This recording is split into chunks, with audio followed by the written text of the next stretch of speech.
Bienvenidos al primer capítulo de nuestro podcast. El día de hoy vamos a hablar sobre el artículo Desafiando el Rey, pulperas, plateros y danzantes. Mi nombre es Alegría Jiménez. Mi nombre es Arlene Moreano.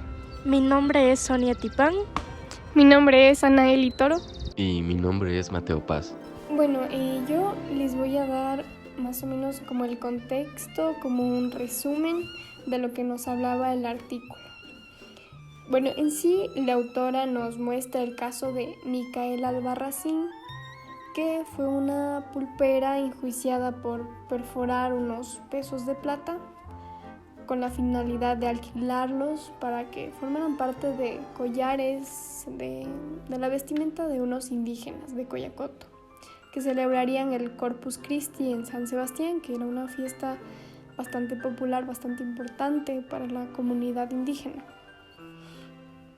La sentencia inicial que se le dio a Micaela y a su cómplice era el herrero. Pues la sentencia inicial fue pena de muerte, que por suerte luego se negoció a 4 años de prisión para el hombre, para el herrero, y 4 trabajos gratuitos para Micaela.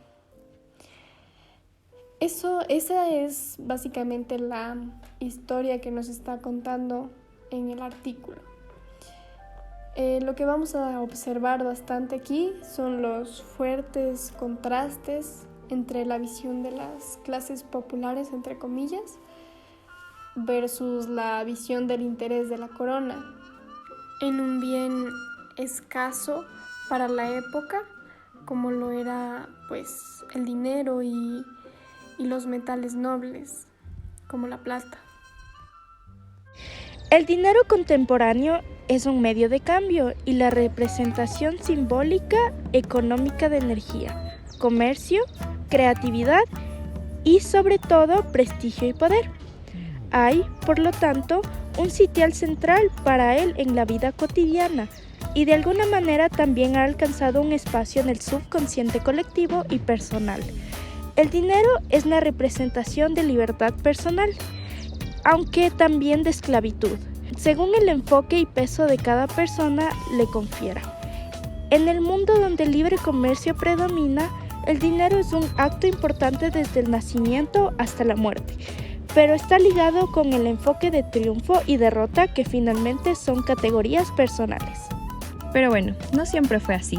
El artículo Desafiando el Rey, pulperas, plateros y danzantes en el uso de monedas de plata en Quito, de Lorena Rosero, muestra una relación de verticalidad entre el poder de la corona española y sus súbditos, en este caso del Nuevo Mundo. En aquel entonces la moneda no solo representaba simbólicamente un valor de cambio, sino un valor de sí mismo, pues estaba constituido por materiales nobles como el oro y la plata.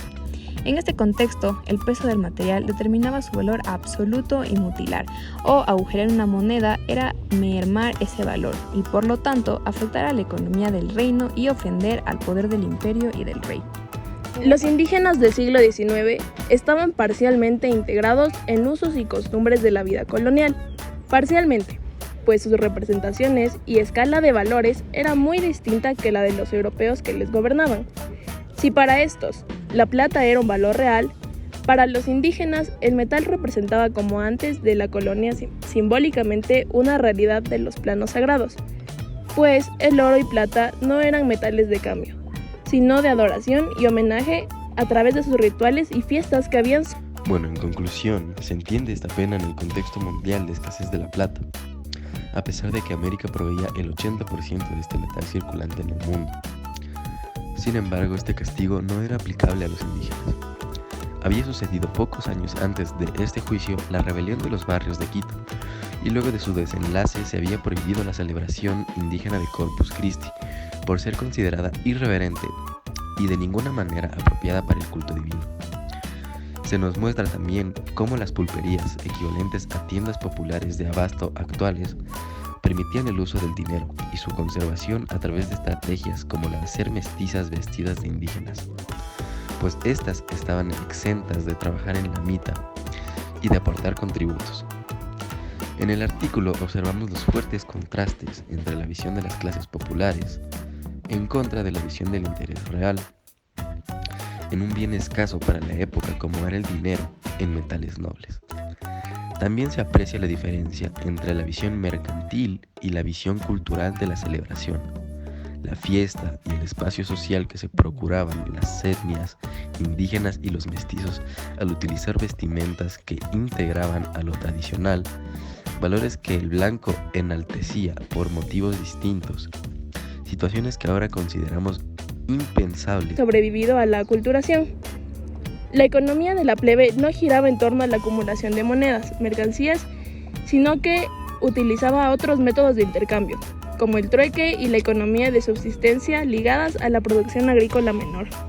Y anecdóticas, pero que nos hacen reflexionar respecto de nuestra visión de la acumulación, el sueño de riqueza y de libertad, y también el sometimiento que en aquel tiempo y en el actual padecemos bajo el peso del poder y su mayor representación, Dios dinero. Bueno, este fue un artículo muy interesante, el cual nos gustó mucho leer, ya que pudimos aprender no solamente del valor que antes tenía el oro y la plata, sino cómo el oro y la plata y el dinero fue evolucionando para la sociedad en la que estamos ahora. Esta evolución social es evidente, ya que antes la plata tenía un valor muchísimo más alto, porque el valor no era solo simbólico como ahora en la actualidad, sino que valía también por su peso. Además también nos ayuda a reflexionar el valor de la plata para los indígenas y también sus culturas y sus costumbres que fueron oprimidas por la corona española.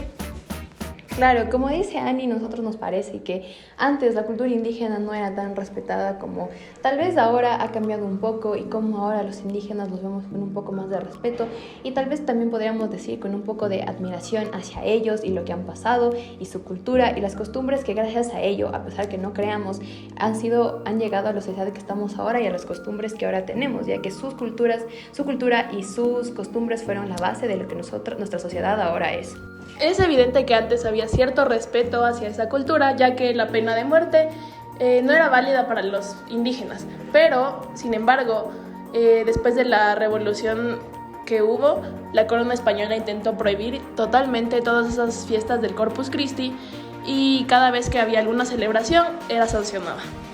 Bueno, entonces esperamos que les haya gustado nuestro podcast y que lo hayan podido disfrutar tanto como nosotros disfrutamos de hacerlo, y no se pierdan nuestro próximo episodio. Gracias y chao. Chao.